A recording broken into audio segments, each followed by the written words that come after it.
ಒಂದ್ ಕಾಲದಲ್ಲಿ HMT watch ಅಂದ್ರೆ ಕೇವಲ ವಾಚ್ ಅಲ್ಲ, ಒಂದು ಸ್ಟೇಟಸ್ ಸಿಂಬಲ್ ಆಗಿತ್ತು. ಆದ್ರೆ ಒಂದೇ ಒಂದು ಮಿಸ್ಟೇಕ್ ಅವರ ಬಿಸ್ನೆಸ್ ಡೌನ್ ಫಾಲ್ ಆಗಕ್ಕೆ ಕಾರಣ ಆಯ್ತು. ಆ ಮಿಸ್ಟೇಕ್ ಏನು ಅಂತ ತಿಳ್ಕೊಬೇಕು ಅಂದ್ರೆ ಸ್ಟೋರಿ ನಿಮ್ಗೂ ಒಂದು ಬಿಸ್ನೆಸ್ ಲೆಸನ್ ನ ಕಲಿಸುತ್ತೆ.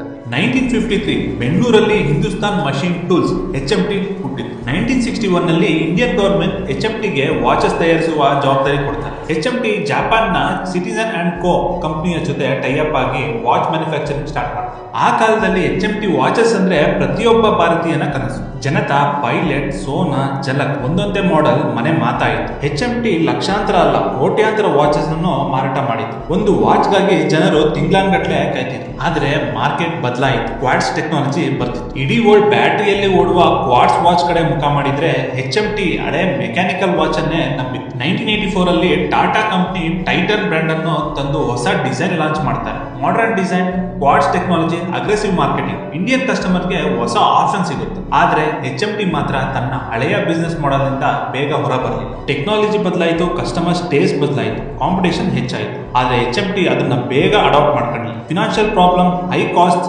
ಮತ್ತು ಲೋ ಸೇಲ್ಸ್ HMT ಅನ್ನು ಇನ್ನಷ್ಟು ವೀಕ್ ಮಾಡುತ್ತೆ. 2016 ನಲ್ಲಿ HMT ವಾಚಸ್ ತನ್ನ ಆಪರೇಷನ್ ನಿಲ್ಲಿಸ್ತಾನೆ. ಒಂದು ಕಾಲದಲ್ಲಿ ಭಾರತದ ಹೆಮ್ಮೆಯ ಬ್ರ್ಯಾಂಡ್ ಈಗ ನಿಧಾನವಾಗಿ ಒಂದು ಹಿಸ್ಟ್ರಿ ಆಗುತ್ತೆ. ಲೈಫ್ ಮತ್ತು ಬಿಸ್ನೆಸ್ ಎರಡರಲ್ಲೂ ಒಂದೇ ರೂಲ್ಸ್, ಚೇಂಜ್ ಇಸ್ ಕಾನ್ಸ್ಟೆಂಟ್. ಅದಕ್ಕೆ ಅಡಾಪ್ಟ್ ಆಗ್ಲಿಲ್ಲ ಅಂದ್ರೆ ಎಷ್ಟೇ ಸ್ಟ್ರಾಂಗ್ ಆಗಿದ್ರು ಡೌನ್ ಫಾಲ್ ಗ್ಯಾರಂಟಿ. ನಮ್ಮ ಇದರ ರೇಟು 1230 ರೂಪಾಯಿ HMT ವಾಚ್ ಆಗಿದೆ ಅಂತ ಹೇಳ್ತಿದ್ದಾರೆ. ಹಳೆಯ ನೆನಪುಗಳು, ಸರ್ಕಾರದ ಸಪೋರ್ಟು ಮತ್ತು ಜನರ ಕ್ರೇಜ್ ಸೇರಿಕೊಂಡು ಈಗ HMT ಒಂದು ಸೂಪರ್ ಕಂಬ್ಯಾಕ್ ಮಾಡೋಕೆ ರೆಡಿ ಆಗ್ತಿದೆ.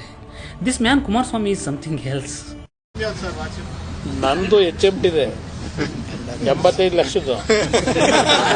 ಈಗ ಗಂಡು ಬೇರಣ್ಣ ಅಂತಕ್ಕಂಥ ಒಂದು ಹೊಸ ಹೆಸರಿನಲ್ಲಿ ಮಾಡಿದ್ರು. ಮಾರ್ಕ್ ನಮಗೆ ಡಿಮ್ಯಾಂಡ್ನ ನಾವು ಪ್ರೆಷರ್ನ ಇದು ಮಾಡೋಕ್ಕಾಗಲಿಲ್ಲ. ನಾವು ದಿನ ಸ್ವಾತಂತ್ರ್ಯ ದಿನಾಚರಣೆ ದಿನ ಸುಮಾರು 35 ಲಕ್ಷ ರೂಪಾಯಿಗಳ ವಹಿವಾಟಾಗಿದೆ ಒಂದೇ ದಿನ.